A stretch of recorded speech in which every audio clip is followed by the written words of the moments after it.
दिल्ली नगर निगम चुनाव सिर पर है। दिल्ली की छोटी सरकार चुनने के लिए इलेक्शंस 4 दिसंबर को होने वाले हैं। उसी दिन 250 वार्डों में वोट डाले जाएंगे। राज्य चुनाव आयोग ने शुक्रवार को एमसीडी चुनाव के स्केड्यूल की घोषणा कर दी है। तीनों नगर निगमों के एक होने के बाद पहली बार चुनाव हो रहे हैं। एमसीडी में पिछले 15 सालों से बीजेपी का राज है। इस चुनाव में बीजेपी, आम आदमी पार्टी और कांग्रेस तीनों पूरी ताकत से मैदान में कूदने के लिए तैयार हैं। राजनीतिक बयानबाजी का दौर जारी है। कूड़े से लेकर एयर पोल्यूशन पर सियासी दल एक दूसरे को कोस रहे हैं। आज जानेंगे इस वीडियो में कि एमसीडी क्या है, ये काम कैसे करती है, इसके लिए इतना मैसिव कंपटीशन क्यों होता है। हाय, मैं हूं रिया श्री और आप देख रहे हैं एबीपी लाइव। दरअसल राजधानी के क्षेत्र की देखरेख का जिम्मा 3 बॉडीज में बटा हुआ है। पहला एमसीडी, दूसरा एनडीएमसी यानी कि नई दिल्ली नगर पालिका परिषद, तीसरा डीसीबी यानी कि दिल्ली कंटोनमेंट बोर्ड। अब इलेक्शंस हैं एमसीडी में। एमसीडी यानी कि म्युनिसिपल कॉर्पोरेशन ऑफ दिल्ली। ये इलेक्शंस बेहद महत्वपूर्ण होते हैं, लेकिन एमसीडी के दायरे में दिल्ली का पूरा इलाका नहीं आता। नई दिल्ली, जहां प्रमुख सरकारी इमारतें, ऑफिसेस, रेसिडेंशियल एरिया और एम्बेसीज हैं, वो नई दिल्ली नगर पालिका परिषद यानी कि एनडीएमसी के तहत आता है। नगर पालिका परिषद पूरी तरह से केंद्र के अधीन होता है। परिषद के लिए चुनाव नहीं होते हैं। इसके सदस्यों को केंद्र नामित करता है, राज्य सरकार के साथ चर्चा करके। एनडीएमसी के बोर्ड में कुछ विधायकों को भी शामिल किया जाता है। अब बात करते हैं दिल्ली कंटोनमेंट बोर्ड की। दिल्ली कंटोनमेंट एरिया की देखरेख का जिम्मा दिल्ली कंटोनमेंट बोर्ड डीसीबी का है। डिफेंस स्टेट सर्विस कैडर के एक अधिकारी को सीईओ नियुक्त किया जाता है। इसके बोर्ड में 8 सदस्य होते हैं। अब बचा एमसीडी, जहां पर चुनाव होने वाले हैं। पहले एमसीडी भी 3 अलग अलग निकायों में बटे थे। पहले पूर्वी दिल्ली नगर निगम ईडीएमसी, दक्षिणी दिल्ली निगम और उत्तरी दिल्ली नगर निगम एनडीएमसी होता था और टोटल 272 वार्ड थे। इन सभी को हाल ही में इंटीग्रेट कर दिया गया है। दरअसल पहले दिल्ली में एक ही नगर निगम था, लेकिन 2011 में इसे 3 भागों में बांटकर दक्षिण, पूर्वी और उत्तरी दिल्ली नगर निगम का गठन किया गया।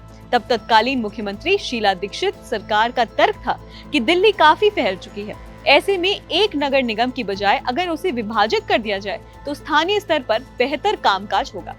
हालांकि विभाजन के बाद पूर्वी और उत्तरी दिल्ली नगर निगम को फाइनेंशियल क्राइसिस का सामना करना पड़ा था, क्योंकि इन क्षेत्रों में नगर निगमों की होने वाली आमदनी और खर्चों के बीच संतुलन नहीं था। एक को छोड़कर बाकी दोनों नगर निगम वित्तीय रूप से इतने कमजोर हो गए थे कि इनके कर्मचारियों को वेतन और रिटायरमेंट पर दी जाने वाली राशि देना भी मुश्किल हो गया था। लेकिन बीजेपी ने 2022 में ही तीनों को वापस एक बॉडी बना दिया।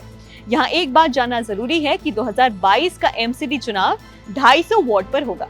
चुनाव आयोग के अनुसार एमसीडी के 250 वार्डों में से 42 अनुसूचित जातियों के लिए आरक्षित होंगे।